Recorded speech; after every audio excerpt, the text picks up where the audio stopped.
pickings were slimmer than last week. I got as much off the list as I could. It's all in the sack. Well, the most important things were up at the top, so as long as the first 3 stalls were hit, we should be fine. How was it out there? There were fewer sellers this week. The square wasn't even full, and the prices went up again. Leon said the merchants got hit hard by the brute squad, but this time on the way into town. Here. There was enough to buy extra. I figured we'd need it. Good thought. The town's gonna need to stretch whatever they have. Again. This is why we saved those bones. We'll cook them and make more batches for when people inevitably come in. Were you able to make it to the spice stall? Yeah, I stopped there too. There were more guards than usual, Shea, and no visible sigils. I couldn't tell who belonged to what house, so I put it in the rice for safekeeping. Look, I know the reasons, but I think I could be doing more. And what more do you think you could be doing? I don't know. I could... Hello? Good morning. No, you didn't interrupt anything. I'm just surprised to see an overnighter awake this early. Well, if the drinks are flowing freely enough, it can be pretty late in the day before most of you are awake. You looking for Dagna? She's not here right now. Maybe I can help you. Stuff in her office? Yeah, you're gonna have to wait for her to get back for that. I don't know where she went, but she should be back by the time market ends. Usually early afternoon, though it could be sooner this week. It depends on how much is left to sell, after all the pinching. Yeah, pinching. You know. You don't look familiar. Have I seen you here before? No, I've met everyone staying here. Well, except for... Hey, wait a minute. Are you... You are! You have to be. Well, them, the one Osias brought in. He's not important. Well, you are the one who was brought in, right? From the woods? Angela, are you bothering a guest? Ha! I knew it! I know the faces of everyone who comes in here. I've been hearing about you from Ethan and Shea and...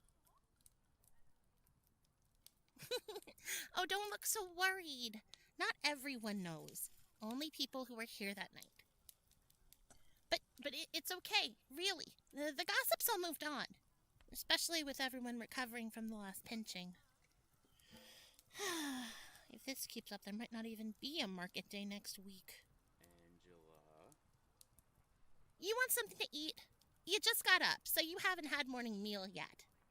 To drink, we've got a choice of tea or kave. Shea, you hear that? Yeah, what about you? Yeah, me too, please. With tea. Thanks. Should just be a minute or two. I hope you like porridge. It's filling. Lasts a while. Grain's easy to get. You have a question? About what I was talking about? You mean the pinching? Are you from the Lima or something? We get a lot of pass-throughs. A lot are from outside Ethos and aren't always up to date with the goings-on. I try to guess where people are from by how up-to-date their current events are. How far stories have gotten. It's usually a pretty good indicator. But Valimans, it doesn't seem to matter. They never have any idea any time they come through. It's like they live under rocks. Right, pinching. It's happening all over. Makes it harder to get certain things. Makes stuff more expensive. Not exactly. The army just swoops in and takes whatever it needs from wherever they can find it. They claim it as their supplies. It has some fancy name, but it's just stealing.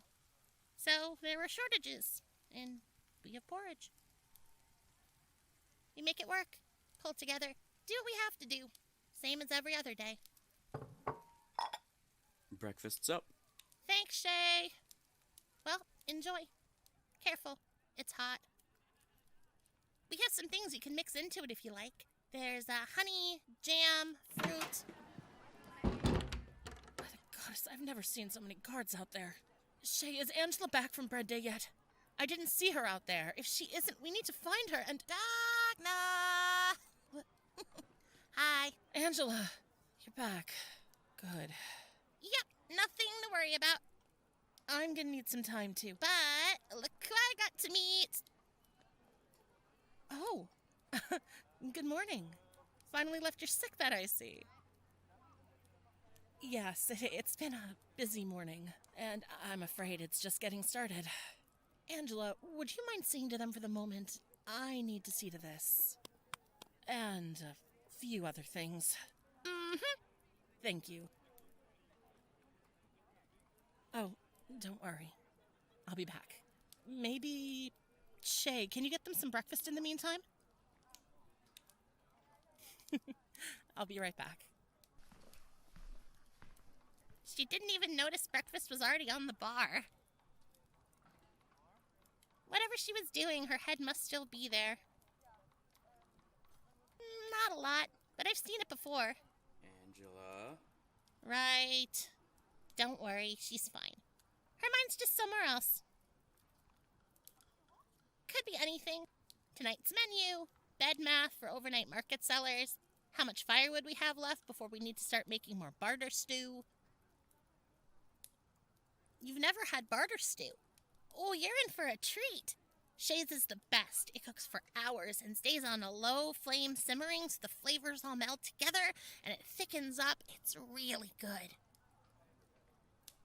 Well, I think you'll just have to try some for lunch.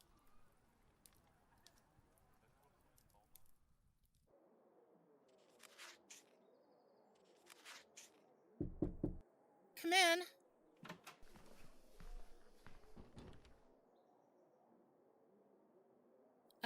Yeah, I'm fine. Why? I've been gone for a while. What are you talking about? Oh, the sun's almost over the temple roof already. Huh.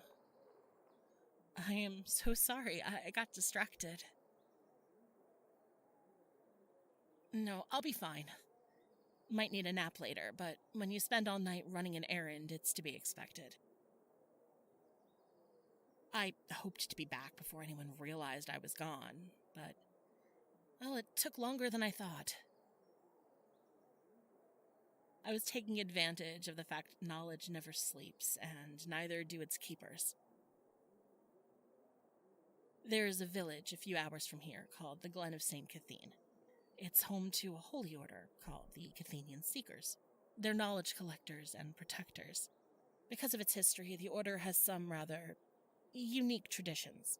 Some might go so far as to call them eclectic. For instance, day or night, there must always be a seeker on duty at the reliquary. And I just so happened to be friendly with one of the evening assigned seekers. They were kind enough to let me borrow these tomes. They owed me a favor. A few, actually. Anyway, I'll have the books back before anyone notices they're gone. For research, actually. About you. Alright, not about you exactly. They're all books on bardic magic, legends, and continental folklore. The night you woke up, when you were describing your home and suddenly finding yourself in danger in a strange land, it reminded me of something. That's right. I think I may have mentioned it. The legend of the Algis. It's a story often told to children about an individual who walks between worlds. Details vary depending on the storyteller, of course. Sometimes the Algis is a great hero, sometimes they usher in economic prosperity, sometimes they bring great invention with them. But in each and every telling, the Algis changes the world around them. I don't know. I always thought it was just a story. All right, granted, but there's only ever so much truth in a legend, especially one for children. Anything useful would be in older texts or passed down orally from family member to family member, originating with someone who actually knew. And that someone is definitely someone we couldn't ask. So, if nothing else, this seemed like a good place to start. Hopefully one of these books will give us a lead. Something, some information, because I am certain that you'd like to return to... Right. I'm certain you'd like to return there. Put being trapped in this strange world behind you. If I'm being honest, until last week I would have told you it was just a story. But here the two of us are sitting having this conversation. Oh, I thought I'd made that more clear. Yes, I do believe you. You could.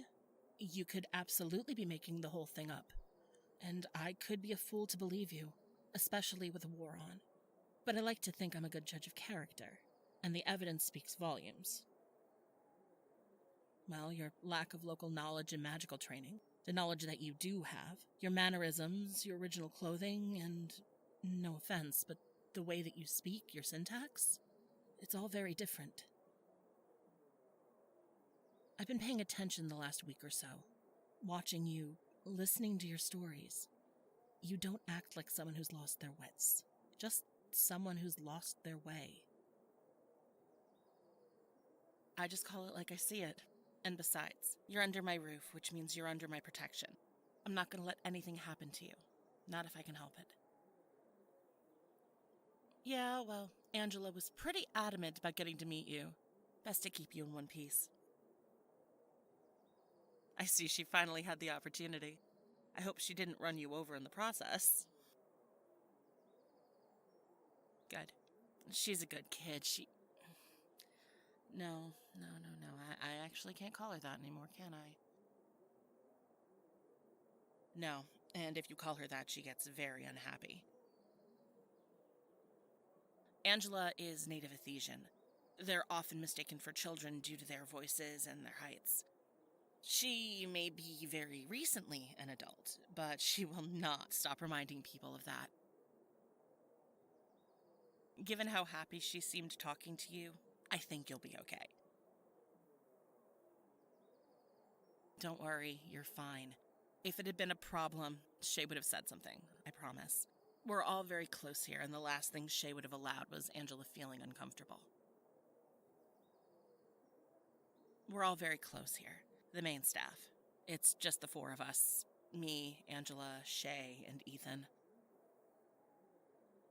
Ethan? No, you haven't met him yet. He's the nephew of our local baron. He helps with the evening rushes, but honestly, he mostly works here to annoy his uncle. I don't know.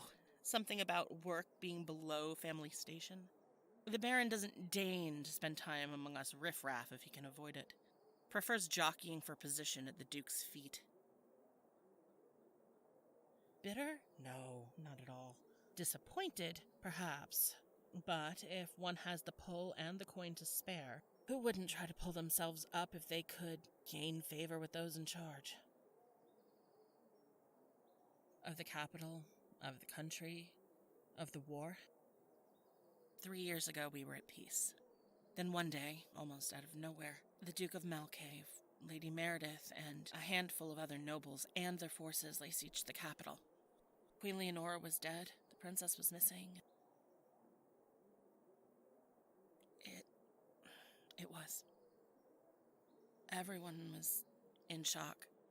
The queen was beloved. She'd ruled for longer than many of us had even been alive. It used to be said that she was so formidable in battle magic, she could take out anyone, no matter how they towered over her. But now she's gone, and the calm we used to know died with her. It was slow in the early days. Out here in Turin, you'd hardly have known anything was happening. But in the capital, it was obvious. People who tried to stand against the Duke were killed. The Queen's loyalists had to choose between staying to fight or fleeing for their lives. And the populace, they had to choose their fates extremely carefully.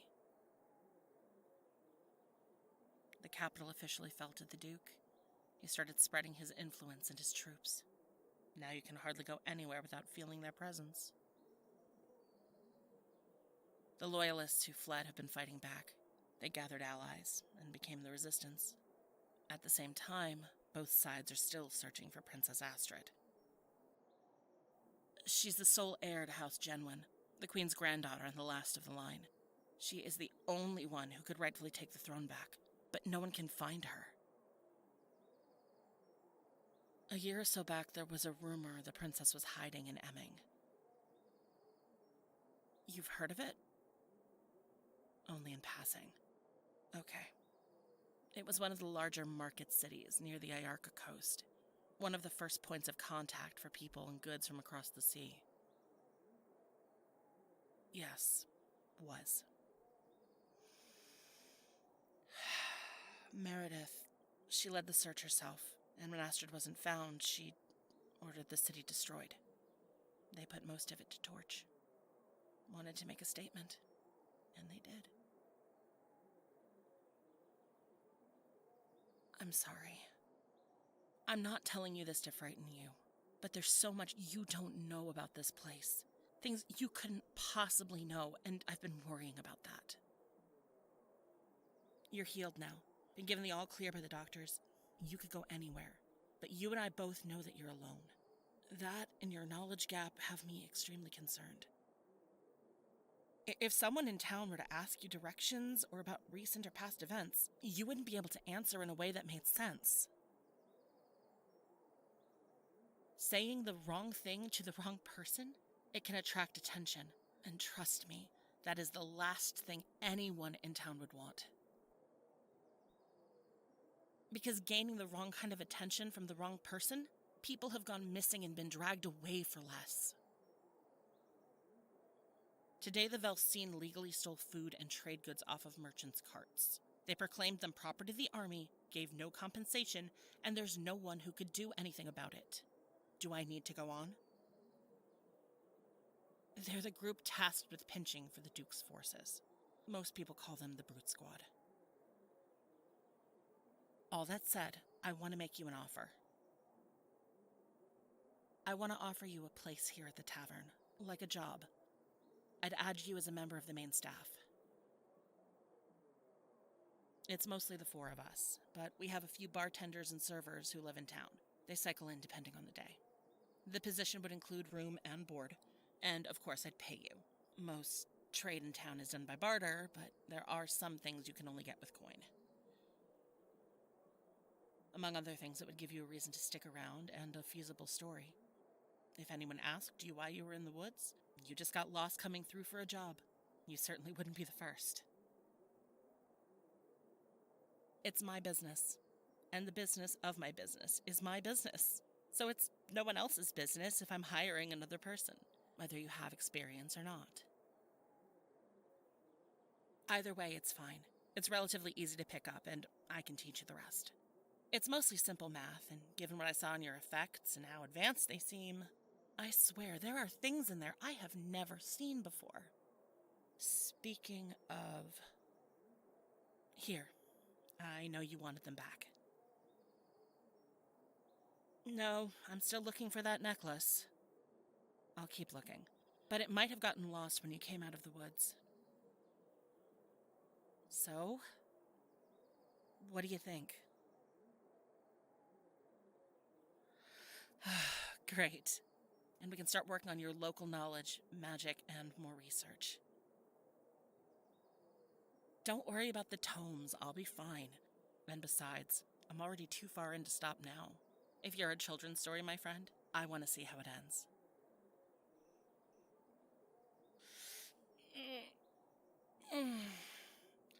Sun's over the top of the temple spire. I think we have enough time. So, tell me, what do you know about magical theory?